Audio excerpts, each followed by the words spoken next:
1/5 of Gaza's land. And even these shrinking spaces are under threat. Bombs are falling on tents, on families, on those with nowhere left to run. And people are being killed simply trying to feed themselves and their families. The search for food must never be a death sentence. Let me be clear. Israel, as the occupying power, is required by international law to agree to and to facilitate humanitarian relief. Meanwhile, humanitarian operations continue to be strangled. For over 3 months, shelter materials and fuel for critical services have been blocked. Doctors are forced to choose who gets the last vial of medicine or the last ventilator. Aid workers themselves are starving. This cannot be normalized. A handful of medical supplies finally crossed into Gaza earlier this week, the first from the UN in months. But this only underscores the vast scale of the crisis. A trickle of aid is not enough. What is needed now is a surge. The trickle must become an ocean. We need concrete action so aid can reach all people swiftly, at scale, wherever they are. Any operation that channels desperate civilians into militarized zones is inherently unsafe. It's killing people. It's time for an immediate ceasefire in Gaza, the immediate and unconditional release of all hostages, and full, safe, and sustained humanitarian access. The problem of the distribution of humanitarian aid must be solved. There is no need to reinvent the wheel with dangerous schemes. We have the solution: a detailed plan grounded in the humanitarian principles of humanity, impartiality, neutrality, and independence. We have the supplies, we have the experience. Our plan is guided by what people need. It is built on the trust of communities, donors, and member states. And it worked during the last ceasefire, so it must be allowed to work again. To those in power, I say, enable our operations as international humanitarian law demands. To those with influence, I say, use it. To all member states, I say, uphold the UN Charter you recommitted to just yesterday for the 80th anniversary. Let us bring in life-saving supplies. Let us reach people where they are.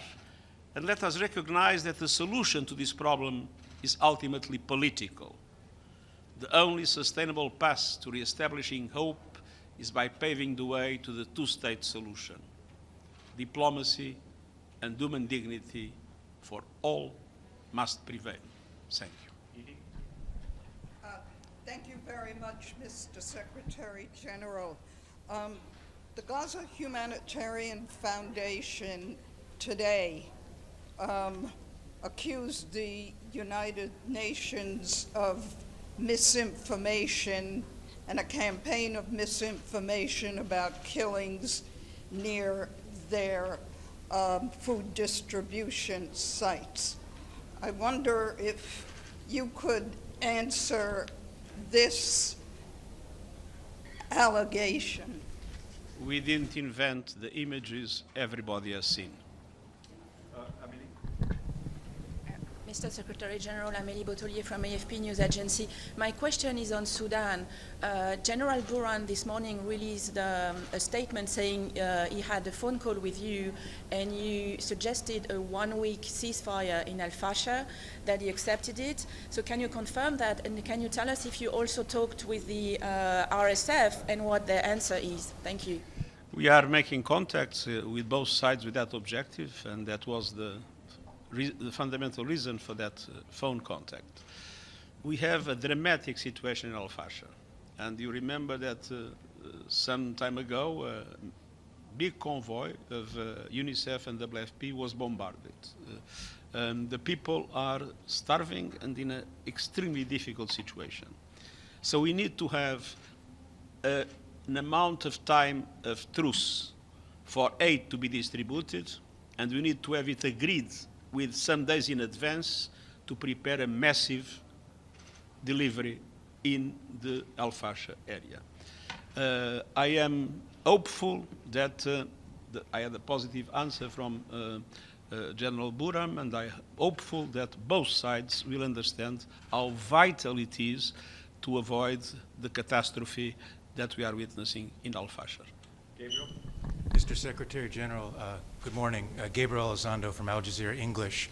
There was a report in Haaretz Israeli newspaper this morning, sir, that I want your reaction to. There were Israeli soldiers that admitted that they were ordered to shoot unarmed Palestinians while they waited for aid. What is your reaction to that report, sir? And second question is it now time for member states to sanction Israel to get it to comply with international law? Well, we don't need a report of that nature to acknowledge that there have been massive violations of international law, and indeed, when there is a violation of international law, there must be accountability. Joe? Thank you. Joseph Klein, Canada Free Press. Palestinian President Abbas has said fairly recently that the path to a full permanent ceasefire in Gaza and ending the conflict includes not only release of the hostages and withdrawal of Israeli troops, but also the complete disarmament of Hamas and Hamas's giving up of its power and authority.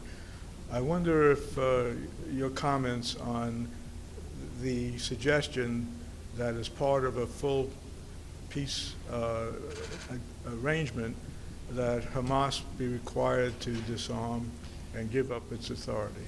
Well, we recognize the Palestinian Authority as the legitimate authority in the Palestinian territory, and of course we will support any peace initiative led by the Palestinian Authority. Thank you very much. Thank you. Thank you.